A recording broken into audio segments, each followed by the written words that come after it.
Watch what this man does. Bro, like, what is happening? He literally runs backwards. Like, just runs like 35 yards backwards.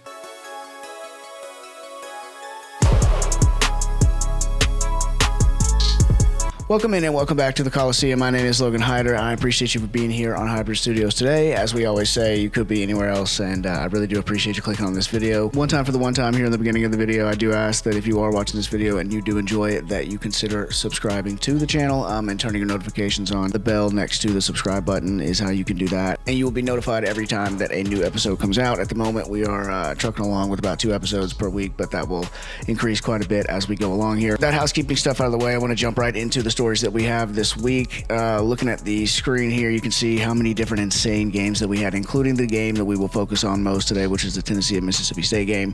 Not a huge episode today to go over. I really want to focus on a lot of the NFL stuff, and so that episode will be a lot bigger as it was last week. But there was definitely some interesting stuff that happened in college football, including Oregon double OT victory over Penn State. Dante Moore being a guy that we had talked about before that I liked a lot, showing why right there and showing why he'll probably end up being a high draft pick. Florida State in a trap game. They have Miami this week, and they go down to Virginia in double OT as well. That was the game that had a pretty crazy storming of the field. Squirrel White, actually a Tennessee transfer, is who they threw the ball up to there, and he's in this area somewhere, literally on the ground. So that was pretty insane. But by the way, I do agree with this take that the NFL's overtime rules suck compared to college. I cannot believe that you would have such a hype game like that, and then a tie. It seems wrong. Now, this is what I believe made them change the rules, was this game. I don't think they were just doing 2-point conversions at the end. I'm pretty sure this was the game that made them change the rules. All in all, a lot of different crazy games that happened this weekend for sure, including 4 of the top 8 teams in the nation lost. Ole Miss beating LSU, Alabama beating Georgia, Virginia beating Florida State, like we just talked about, and then Oregon beating Penn State. One other thing I would mention about the Oregon and Penn State game is that yet again, James Franklin and a James Franklin coach team just doesn't come through on a game like that. Number 6 Oregon at number 3 Penn State. It was the first whiteout that Penn State had ever done. They were making a really big deal about that on game day, and it's a fantastic atmosphere, but they were talking about the atmosphere and how big of a deal it was that they were doing that, and they have Drew Aller at quarterback, and they have a lot of things going for them, and yet again, double OT, and they lose. So that's a guy that you can pretty much count on to do that in that situation. He was at Vanderbilt for a long time, James Franklin was, and kind of built that program up to be a lot more legitimately intimidating than they are now. From a Tennessee fan's perspective, made those games a lot more interesting because he's a really good coach, but for some reason, his teams do this every single time. Look right there, big game James strikes again. Yep. By the way, LSU was never a true top 10 team. This comment here, if you guys remember, we talked about LSU as well, and I mentioned that LSU would not be able to get through tougher competition with the way that they were playing. Clemson has turned out to not be a very good team, and so at that point is whenever we talked in one of the episodes about how, given that their best win was against Clemson, and then they continued to look not very good after that, once they played tougher competition, that it would not work out for them. So that was another good take. I thought that Georgia would destroy Alabama. Obviously was wrong there. Still don't really understand how Georgia at home loses that game. I do like Alabama's quarterback quite a lot, though, I will say. Dude's got a little bit of juice to him. Not something that you usually see from an Alabama quarterback, but he was the last recruit that Nick Saban, quarterback-wise, he was going to be the next quarterback for Alabama whenever Nick Saban retired. And so, he has a little bit of a background as far as being recruited, not to this current program, but to the actual Alabama of old. Now, again, listen, Alabama beat Georgia. I'm not sure how good Georgia is considering how close the game was with us, but yeah, props to them for doing that. And their quarterback, Ty Simpson, I think is pretty good. Moving on, Notre Dame destroys Arkansas, absolutely destroys Arkansas. I think that Notre Dame is trying to put on a show here because they are now 2-2, and they don't have a ton of opportunities to face really, really good competition other than this, and so they certainly took that opportunity, put up 56 points against an SEC team at Arkansas, by the way. The other thing about Notre Dame while we're talking about it is that I do think it's pretty insane that they are not in a conference.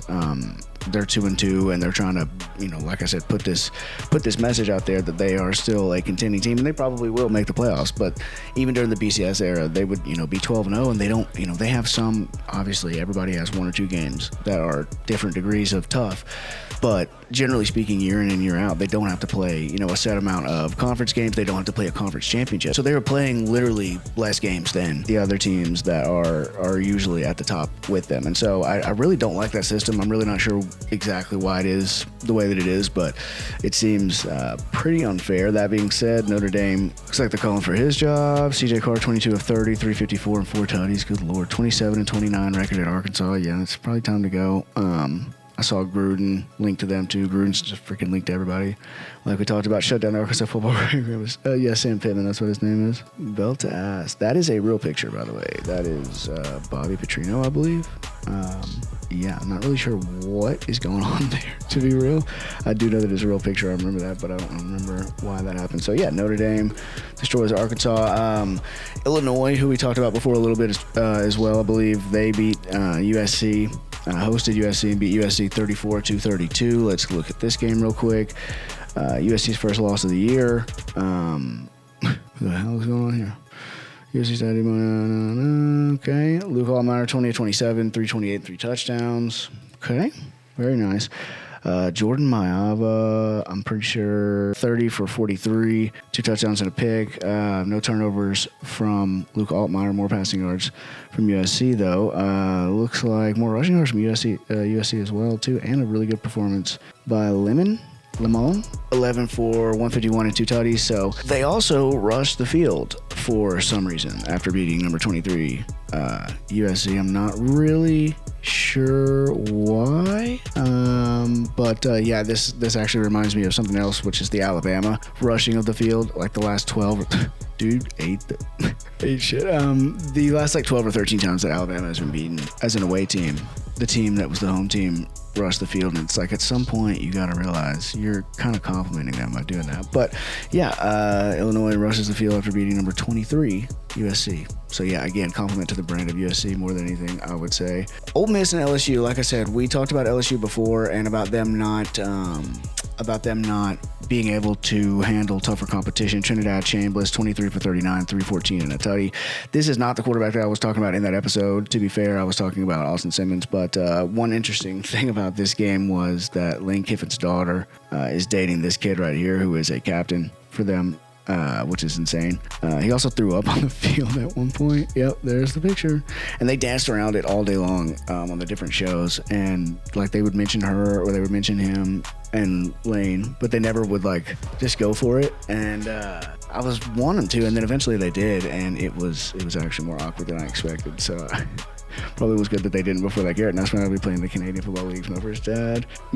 I really liked what he did at the line of scrimmage in that game against Clemson, but Clemson has turned out not to be very good. So Ole Miss. Really do like Ole Miss a lot. First of all, the unis are disgusting. I love that light blue with the red. I actually played as quarterback on College Football 26 with Ole Miss, pretty much because of the unis. So anyways, Lane Kiffin and Ole Miss gets the job done against LSU, and they will certainly climb quite a bit in the rankings. I did just want to mention quickly that Ryan Williams has been, I don't know what he's been this year, but it's something not good. I mean, obviously you can see here, this is a really, really crucial drop right here, and a great throw by Ty Simpson as well. But him and Jeremiah Smith are supposed to be the two, and those two guys, but him first actually was the guys that said are the best young receivers that I'd seen in a long time. I mean, these two kids were supposed to be in high school still, Jeremiah Smith and Ryan Williams last year. So they really should be true freshmen right now, true freshmen right now. But Jeremiah Smith and Ryan Williams have struggled against better competition, and it's been kind of a surprise and something that you don't love to see, especially from guys that I personally don't like, guys that only have a good year or have a big risk of being a flash in the pan, and that's kind of what you see with these guys at the moment. So he's a big talent. Next week, I guess we'll see when they play Big Bad Vanderbilt on College Game Day. I just want to say everybody's freaking out about that as well. Vanderbilt being involved in College Game Day. and they kept saying that on the different things that I was seeing. I didn't even notice it at first. Like Vanderbilt, being on a college game day is insane and blah, blah, blah, blah, blah.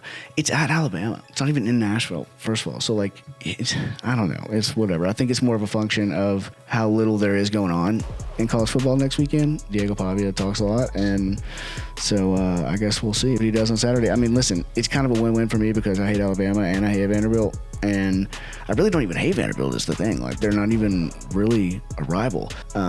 In a way, I kind of like that dude is talking a lot because it makes it more interesting because it just hasn't been.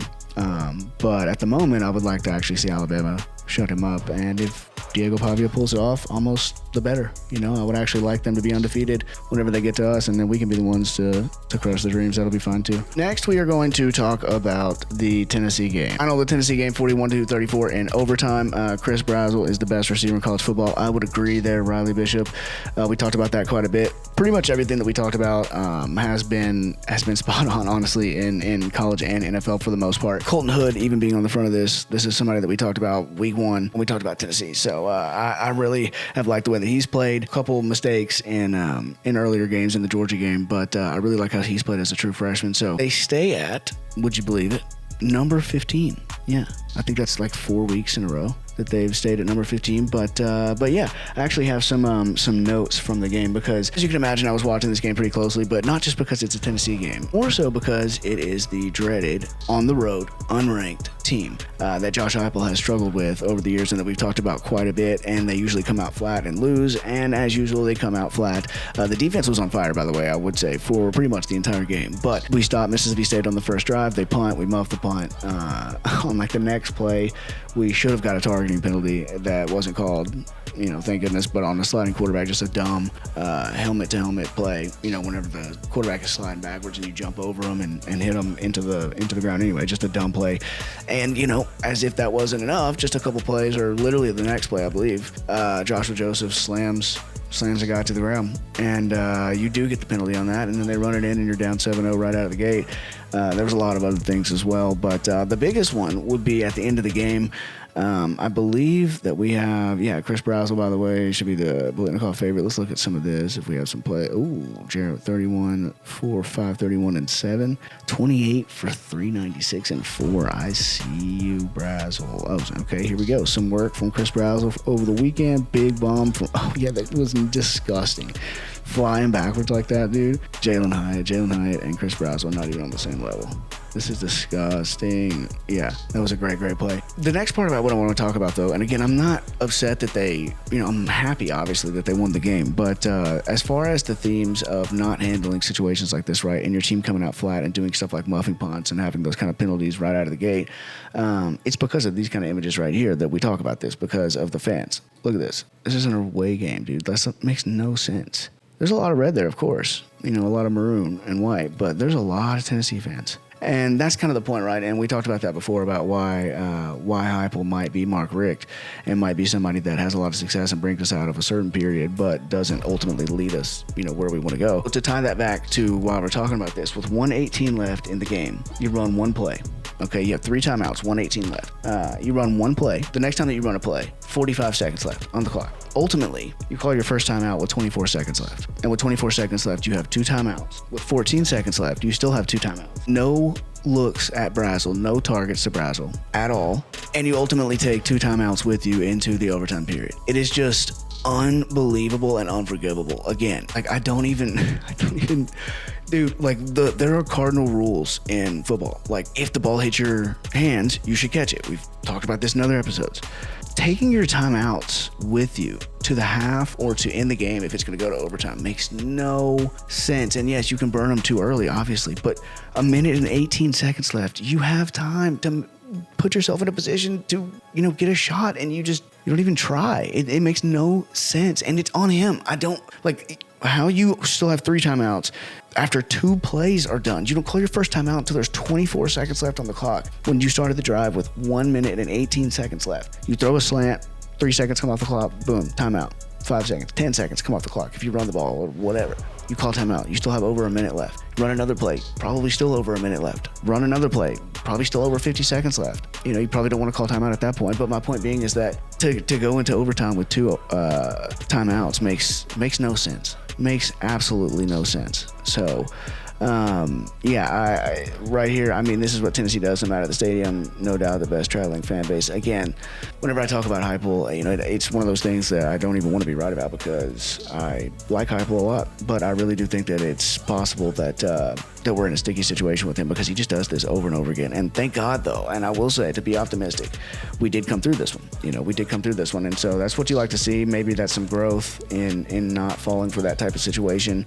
But I really just don't understand the management of the clock. I really don't understand not going to Brazel once again. I mean, the guy does nothing but make plays. It's not that hard. Just throw it to him. Joey's got a great deep ball. And so, I really think that there should be a lot more Brazel in the game plan, a lot more, which seems obvious. And the late game situational coaching is just still not there for Heupel. I love him to death, but man, I hope this was a sign that we're over that, because it was, for most of the time, I would honestly say for the entire game, it was a sign of something different. And we just talked about this, with the Georgia game. So I do want to mention that Tennessee has scored 40 plus points in 5 straight games for the first time in program history. This team finds a way. Again, they did find a way, which is something that you love to see. Shout out the defense. Shout out the defense for finding the end zone twice yesterday. Yeah, shout out the defense for sure. Like I said, they played well the entire time. That wasn't the issue. Fun fact, I know this man, played football with him in high school. What's up, Connor Knapp? That's my boy. So I again, he's the head coach, so he gets credit or blame for both sides of the ball. So the defense playing really well is also a credit to him, of course, but not exactly what I wanted to see from that game. I don't think that there was a reason for it to have been that stressful. Let's watch Joey Aguilar work here at the end of the game to, again, try to make it a little more optimistic here before we wrap. Let's see what Joey Aguilar does here. A little masterclass work by him to get the game tied. Nice little stopper out to the outside to Brazel. Good read. Wide open as usual. And then I think he's going to roll a little bit. Yep. And then we have, I guess that's a check down. It kind of looks like a screen though because the lineman released. But a good 5 or 6 yards there. Now it's 4th and 4. Gotta have it. What you doing, Joey? Go. Throws it up in the air. That's nice positioning on the ball, or nice placement on the ball too, of course, Brazel. But that's almost too far behind him. But Brazel makes a great play. Great ball skills, great hands there. Faking the read there again, stepping up. Nice ball, Joey. Nice ball. Mike Matthews, another great receiver that we have at the moment as well. It just, again, we should be scoring like 80 points a game. This shit drives me crazy. But Mike Matthews, Chris Brazel right back to back there. That was a great ball by Joey, especially as he's going down. See what we got here on 3rd and 6. Joey dropping back. Pressure again. Lovely. Staley coming back. Yeah, dude. That so easily could have set up a 4th down position that you didn't want to be in there. So shout out to Staley as well. So that's another receiver that Joey found. And you love a quarterback that can be kind of a point guard, but you really love a quarterback who can just put his head down and just get it done like that. Getting in the end zone, absolute masterclass. I would agree. Spreading it out all over the field, finding the open guy, and then on plays where you absolutely have to have it, kind of pulling off Superman moves. That's exactly what you want from your quarterback. It's exactly what you want from your quarterback. And I know who wouldn't do that because we watched it. This man, poor Nico, can't win a game. Yeah, they lost to Northwestern. He went 19 of 27 with a tutty, and then he had 14 carries. So they're using him. Good for him, but they are now 0-4. They legit might finish 0-12. Look at this schedule. Versus Penn State next, at Michigan State, versus Maryland, at Indiana, versus Nebraska. Dylan Raiola, Patrick Mahomes clone there, and then at Ohio State versus Washington, then at USC. Like, they really might go 0-12 while averaging like 10,000 people at each game. So that was a smooth segue into that. The last just kind of funny random story that I wanted to show you is this right here. This might legitimately be the worst beat that I've ever seen, like, actually. So reading the text from where it got submitted, I guess, had a whole squad that jumped in on this. He just ran backwards for a day. I've never seen something like this ever. So the line is -5.5 and they are up by 7. Okay, watch what this man does. Bro, like, what is happening? He literally runs backwards, like, just runs like 35 yards backwards. I have never in my life. So over here, it says this got to be investigated. There's completely no reason to do this and give the opposing team points with 3 seconds left. Even if you run backwards, you can run back 5 or 10 yards. Okay, so the first part of that is wrong, but the second part of that is right. So I get where they came to the first conclusion there. You really could, like, 3, 2, 1, right here, you're good. the last like 15 to 20 yards was totally unnecessary. We saw it in the NFL literally the next day, and it had to have been because of this, because I've never seen that ever. But you didn't have to do that. You definitely did not have to do that, and I would have lost my mind if I had this bet. It has got to be the worst beat ever, because now they finish, only winning by 5, and so you're minus 5.5 bettors lose. So that has got to be the worst beat ever. They're on the 40-yard line with 3 seconds left. Oh my god. Yeah, sometimes you gotta put the sports books down for a little while. Probably have to do it after that, because my god. But yeah, that's what we got for you today. Like I said, a little bit of a shorter episode on the college football side. Stay tuned tomorrow for the NFL version of the Coliseum, where we will be covering last week, and a little bit of next week. Should be a little bit longer, a little meatier than this episode was. But I appreciate you clicking on this one and keeping up with the college football from this week. As always, we'll be back and ready to cover next week's games as well. Thank you, and we'll see you then.